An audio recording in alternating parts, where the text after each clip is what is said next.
Tahun 11 Hijriah, pasca wafatnya Rasulullah Shallallahu Alaihi Wasallam, ancaman akidah melanda Jazirah Arab. Beberapa orang mengumumkan dirinya sebagai Rasul pengganti Muhammad Shallallahu Alaihi Wasallam. Bahkan di Mekah, sebagian Muslimin menjadi murtad.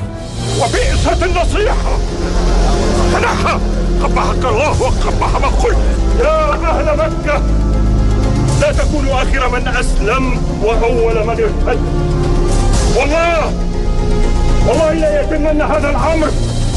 Di tengah kondisi tersebut, muncul sosok dari keturunan Quraisy yang menyampaikan pidatonya dengan berapi-api untuk mengingatkan muslimin agar kembali ke jalan yang benar.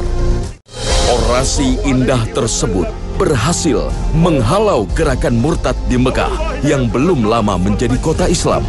Suhail bin Amr, sang orator tersebut, merupakan tokoh yang dikenal sebagai orator handal Quraisy. Suhail bin Amr merupakan tokoh terkemuka Quraisy dari Bani Abdi Syams.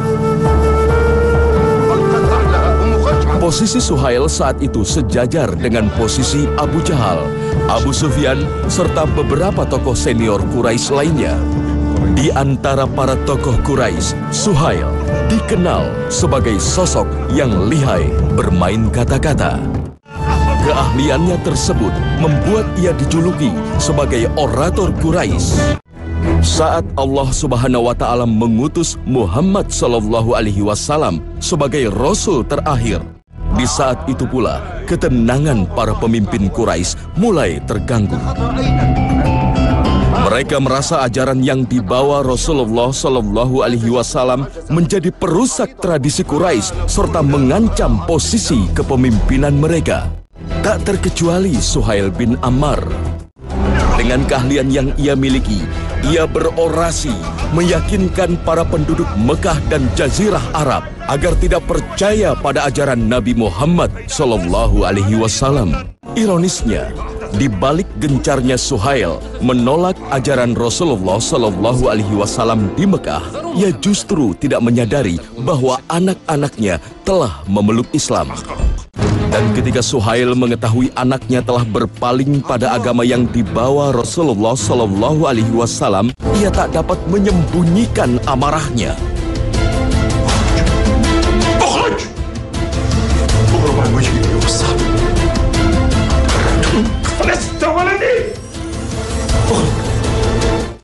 Abdullah, salah seorang putra Suhail yang diusir, lebih memilih untuk turut hijrah bersama muslimin ke negeri Habasyah. Saat muslimin kembali dari Habasyah, Suhail memenjarakan kedua anaknya yang dianggap telah mengkhianati ajaran nenek moyang. Tentu sesuatu yang berat bagi para pemimpin saat itu bahwa mereka harus kehilangan anak-anak mereka yang diharapkan menjadi pengganti sang ayah di kepemimpinan berikutnya. Dan inilah pelajaran juga buat kita semua bahwa Rasulullah Shallallahu Alaihi Wasallam tidak pernah berkecil hati dengan orang-orang pemimpin-pemimpin yang sangat sulit untuk mendapatkan hidayah. Diberitahu, disampaikan al-Islam ini kepadanya, kemudian menolak. Nabi SAW selalu berharap bahwa kalau tidak ayahnya, tidak ibunya, maka anak-anaknya.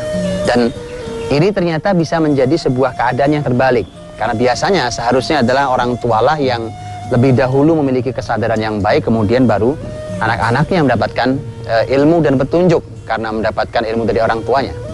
Tetapi terkadang keadaan harus menuntut bahwa anak-anaklah yang punya kesadaran lebih dahulu, anak-anaklah yang punya ilmu lebih dahulu, anak-anaklah yang mendapatkan hidayah lebih dahulu. Dan dialah yang akan mengajari orang tuanya. Walaupun ini lebih sulit daripada yang pertama. Ini lebih sulit, tetapi peluang masih terbuka. Sementara itu para pemuka Quraisy di Mekah terus menyusun rencana untuk menghentikan aksi Rasulullah Shallallahu Alaihi Wasallam dalam menyebarkan agama Islam, termasuk Suhail. Hingga di tahun kedua Hijriah, masyarakat Quraisy Mekah akhirnya sepakat untuk beradu senjata di lembah Badar melawan pengikut Rasulullah Shallallahu Alaihi Wasallam yang telah menetap di Madinah. Sebagai seorang pemuka Quraisy, Suhail bin Amr tak mau tertinggal mengambil peran di momen tersebut. فك وثاقي يا أبتي. أخرج فأقاتل معك. Abdullah sang putra Suhail secara mengejutkan ikut bergabung di barisan Quraisy. تقاتل معنا محمدا وأنت على دينه؟ قد عرفت الآن أنه لو كان حقا وكان الله معي لما لبثت في هذا القيد كل ذاك الوقت. وحين رأيتك تتجهز وتهم بالخروج تحرك في صدري ما كان خامدا، بل أذب عن أبي وأقضي حقه علي. Hal ini tentu sangat menggembirakan hati Suhail melihat perubahan sikap Abdullah. Di lembah Badar, 1000 pasukan Quraisy siap berhadapan dengan 300 pasukan muslimin. Namun sebelum perang meletus, tanpa diduga, Abdullah putra Suhail membelot dari barisan Quraisy. Ia bergabung dengan pasukan pembela Rasulullah SAW. Perbuatan sang anak menjadi aib pembuka bagi Suhail di medan Badar. كان ينبغي أن أعرف أن ولدي عبد الله لا تنفل عزيمته وإن كانت في غير ما أحب. Dan akhirnya perang meletus dengan sengit. Beberapa tokoh Quraisy tewas. Dalam perang yang tidak berimbang tersebut, Allah Subhanahu wa Ta'ala menunjukkan kemenangan pada umat muslimin. Sebagian dari Quraisy Mekah yang masih hidup menjadi tawanan pihak muslimin, termasuk diantaranya Suhail bin Amr. Ia digiring ke Madinah dan mendapat perlakuan baik dari muslimin. Sampai akhirnya keluarganya datang dan memberikan tebusan atas pembebasannya. Suhail adalah khatib, orator besar, yang lisan di dunia Arab adalah sesuatu yang tidak sederhana, karena lisan itu di mereka berfungsi sebagai media saat itu, karena dengan lisan itu mampu menguasai opini masyarakat dengan sangat cepat, sehingga Suhail ketika tertangkap, Umar radhiyallahu anhu mendatangi Rasulullah SAW dan berkata, "Ya Rasulullah, biarkan saya yang mencabut giginya agar dia suatu hari dia tidak bisa lagi berpidato, berorasi untuk menghinamu, karena berbahaya dan bahkan dia bisa memprovokasi masyarakatnya." Tapi Rasulullah Shallallahu Alaihi Wasallam punya cara pandang yang berbeda. Dan inilah Rasul, inilah manusia mulia itu. Rasulullah SAW mengatakan, "Tidak, wahai Umar, karena aku berharap suatu hari nanti dia akan memiliki sikap yang menyenangkan dirimu. Suatu hari nanti dia akan punya sikap yang menyenangkan dirimu, menggembirakan kamu." Sebagai orang beriman maksudnya, bahwa suatu hari nanti dia akan mengeluarkan kalimat yang istimewa. Meski telah dibebaskan dan mendapat perlakuan baik dari umat muslim, tak serta-merta membuka pintu hati Suhail untuk menerima hidayah.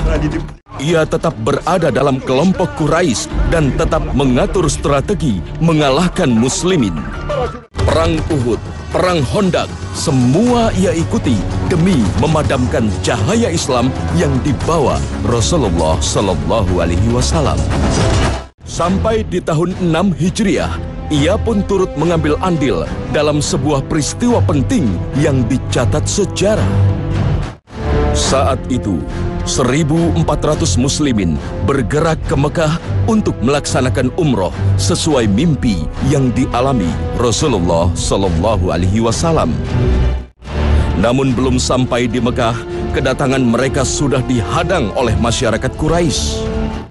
Di dekat gerbang Mekah bernama Hudaybiyah, muslimin dan Quraisy berkali-kali mengirimkan utusan untuk mencari jalan keluar atas permasalahan yang mereka hadapi.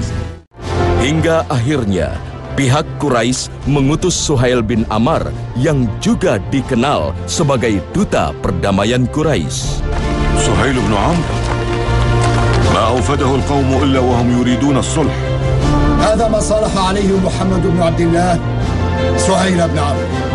Bersama Suhail, muslimin melakukan perjanjian yang dikenal sejarah dengan perjanjian Hudaybiyah.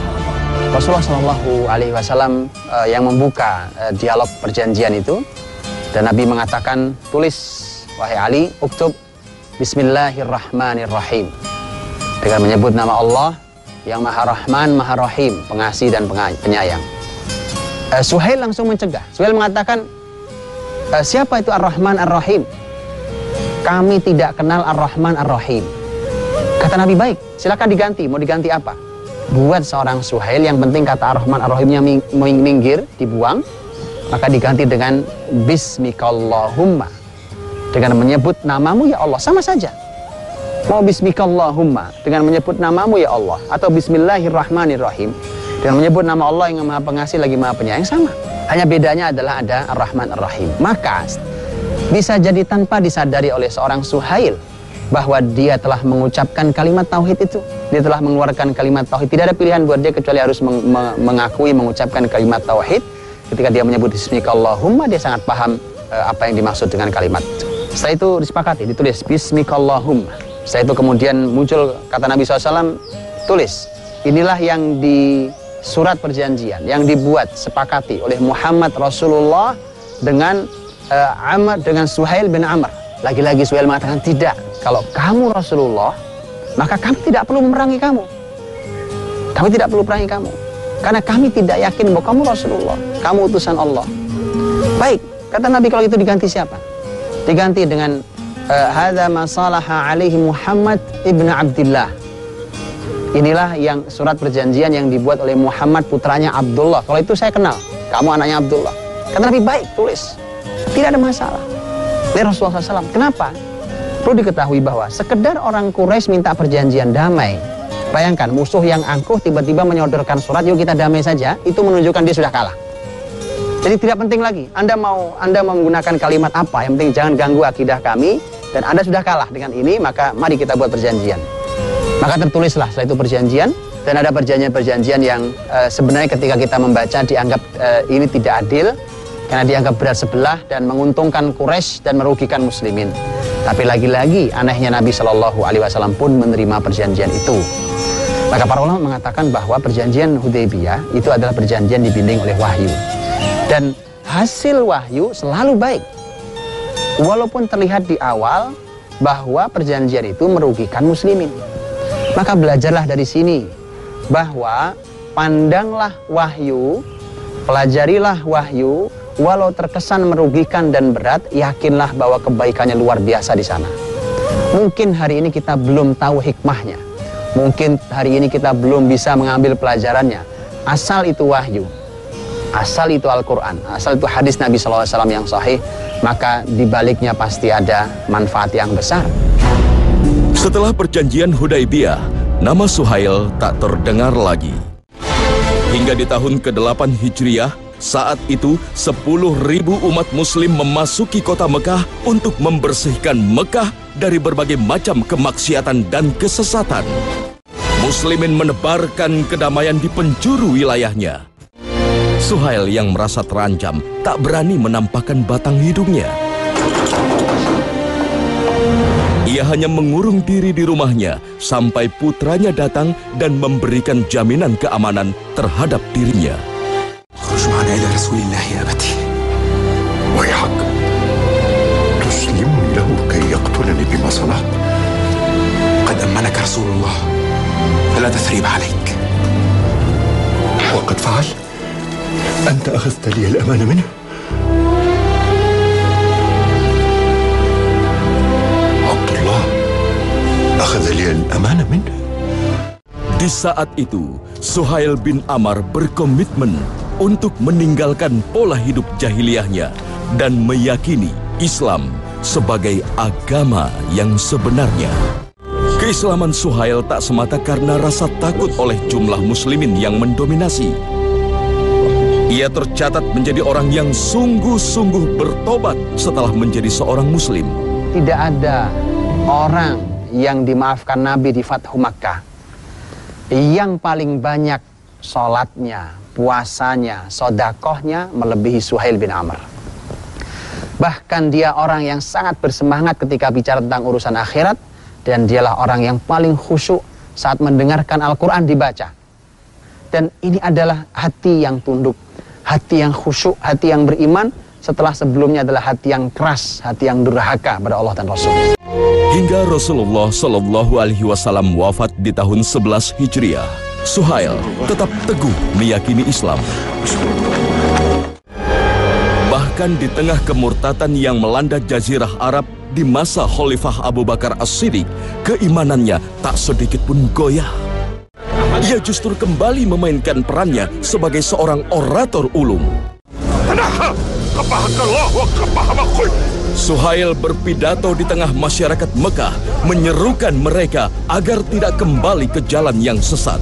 لا تكونوا آخر من أسلم وأول من ارتد وهل كان محمد إلا بشرا رسولا أدى الأمانة ونصح الأمة وتركها على المحجة الواضحة فلا يفتننكم عن دينكم قوم مردوا على النفاق وحسبوا الدين مأثرة وإمارة تتنازعها القبائل فلا إن أقربكم إلى رسول الله أوفاكم لذمته وأحفظكم لدينه وأمضاكم على سنته فالله الله في أنفسكم الله في أنفسكم.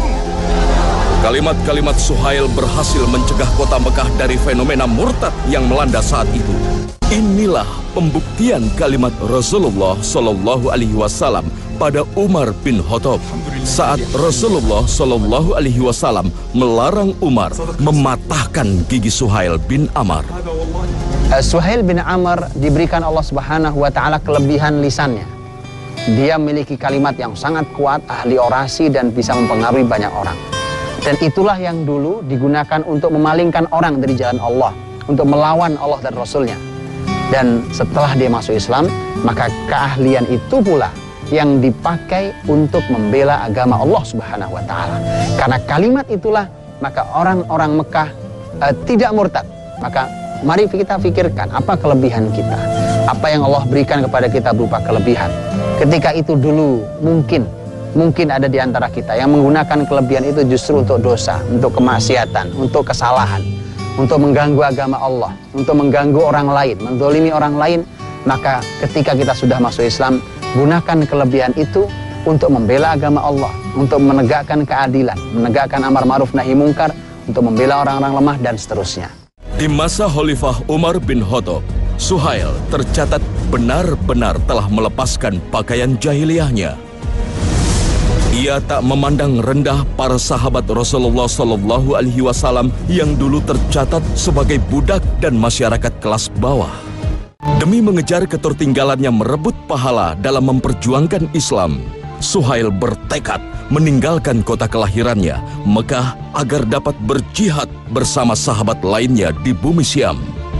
Peperangan kerap ia ikuti dan berharap menemui syahidnya di sana. Tapi Allah Subhanahu wa taala berkehendak lain.